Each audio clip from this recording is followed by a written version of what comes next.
네, 조일교 대표 모셨습니다. 어서 오세요. 네, 안녕하세요. 네, 사실 어제 우리 증시가 하락하고 그리고 그 전전날이죠. 미국 증시에서 긴축에 대한 우려감으로 비교적 깊은 조정이 나왔을 때만 하더라도 뭐 이게 얼마나 오래 가겠어 싶었는데 또다시 하루 더 깊이 하락을 받으면서 오늘은 또 아시아 주요 증시 일제히 하락하고 있어요. 이 이슈가 조금 더 시장을 또 아래로 끌어내릴까요? 어떻게 분석을 하세요? 예, 저는 지난번에 제가 계속 나와서 이건 계속 매파적인 발언이 나올 것 같다라는 얘기를 많이 했잖아요.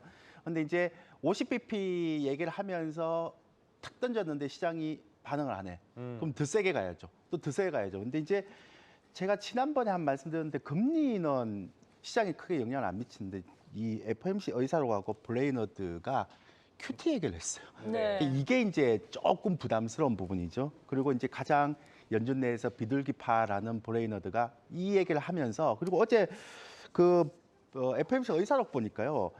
물론 이제 예방 주사를 했다라고 얘기하지만 야, 이 빅샷도 1회 이상 이런 얘기를 하더라고요. 그러니까 이게 시장에서는 예전에 들어오는 거와는 좀 다르게 받아들일 수 있죠. 그러면 제가 딴 거 다 얘기 안 하고 다 사람들 많이 얘기했기 때문에 두 가지만 얘기할게요.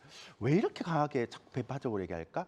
제가 볼 때는 아마 또 4분기에는 금리 인상을 못 할 것 같습니다. 왜요? 경기가 안 좋아서. 네. 그래서 빨리 상반기에 물가를 잡아야 되기 때문에 근데 물가를 잡는 방법은 이게 뭐 어떤 형태든 간에 금리를 진짜 인상하고 QT를 인상해서 잡는 효과도 있지만 생각보다 4분기에는 못 하니까 그러니까 립 서비스를 해야죠 계속. 그래갖고 심리적으로 자꾸 시장에게 압박을 줘야죠. 그러면 왜 이렇게 하느냐? 기대 인플레이션을 잡아야 되거든요. 왜냐하면 연준이 굉장히 큰 실수를 했잖아요.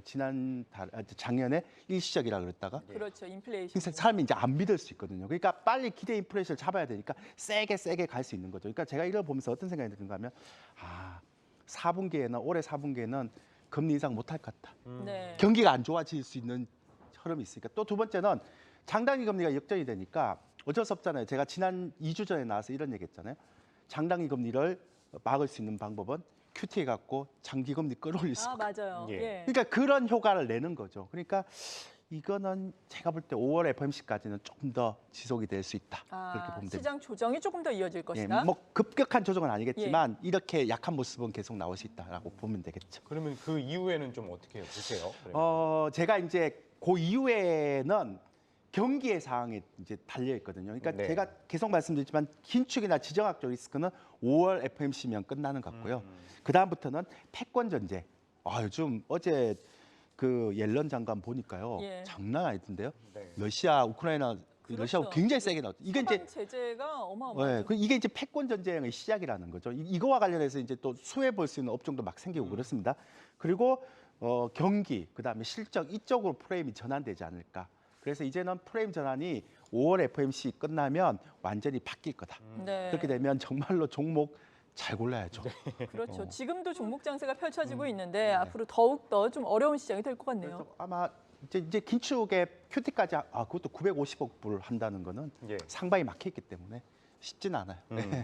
그러면 좀 국내 증시에 대해서도 한번 여쭤보도록 할게요. 지난해 이제 미국 증시와 국내 증시 디커플링 흐름이 이제 뚜렷했다고들 많이 이야기들 했잖아요. 근데 올해 같은 경우에 이제 우크라이나 사태나 뭐 연준의 긴축 등으로 이제 뭐 다시 동조화 현상이 이어지느냐 아니면은 지난해에 이어 똑같이 디커플링이 일어나느냐 의견이 분분한데 좀 대표님 어떻게 보시나요? 저는 해외 증시 얘기는 뭐 한국경제 TV를 보면 어제도 그렇고 오늘도 그렇고 하루 종일 얘기를 했잖아요. 제가 뭐 다른 사람 얘기하는 거 똑같이 반복하는 거 되게 싫어하거든요. 근데 오늘 가져온 자료는 좀 특이할 겁니다. 그래서 제가 이 부분에 제가 좀 신이 났다 그러면 안 되는데 시장에 대해서 약간 할 말씀이 많으신 거죠? 아니 부정적인 지표라서 조금은 제가 여러분한테 좀 알려드리고 싶었어요. 첫 번째를 보면 이게요 신용잔고거든요.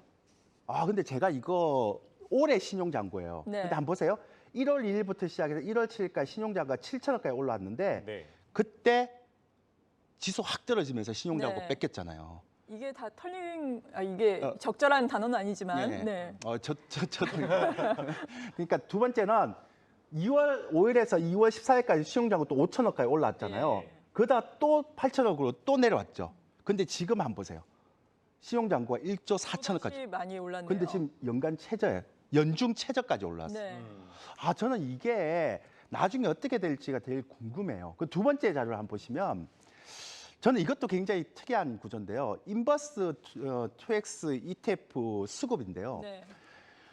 이게 지금 위에 있는 게 있고 밑에 있는 게 있는데요. 밑에 있는 게 지금 빨간 걸로 이렇게 올라왔던 게 있잖아요. 예. 이게 외국인하고 기관들이 인버스 2X ETF를 산 수급이에요. 아. 근데 1월 달에 9,800억을 샀단 말이에요. 네. 근데 2월 달, 3월 달, 4월 달에 이익실을 부정이 전혀 안 왔죠. 했어요, 지금. 근데 제가 그럼 이거는 인버스 2X ETF는 시장이 떨어지면 수익이 나는 구조 아니냐 이렇게 그렇죠. 얘기하는데 보통 기관이나 외국인들은요.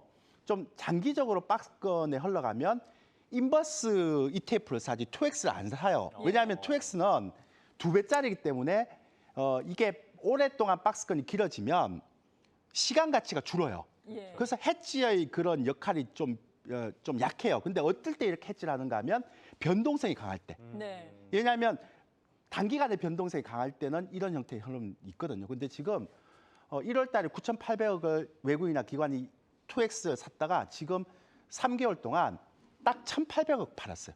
그 나머지 7,300억이 지금 갖고 있는 거예요. 그럼 더 하방으로 세게 보고 있는 거네요. 언제 갈지는 모르겠지만 예. 외국인이나 기관들이 2X를 가지고 해지를 그려놨다? 이것도 굉장히 특이한 점이죠. 그러네요. 마지막으로 제가 하나 또 보면 선물 지수 선물인데 그러니까 사람들이 자꾸 장중 누적만 보는데요. 네. 그러니까 3월물 롤오버 만기 때 6월물 롤오버를 11,000계약을 매도를 해놨단 말이에요. 예. 그러니까 지금 오늘 12시까지 보면 합하면 마이너스 26,000계약 매도예요. 네. 외국인들이 질선물 매도 쳤다는 건 어떤 의미인지 알죠? 시장 하락에 대해서 그러니까요. 해지를 건다는 거예요. 그러니까 이 세 가지의 모든 수급, 증시 내부의 수급이 예. 상방이 하나도 없어요.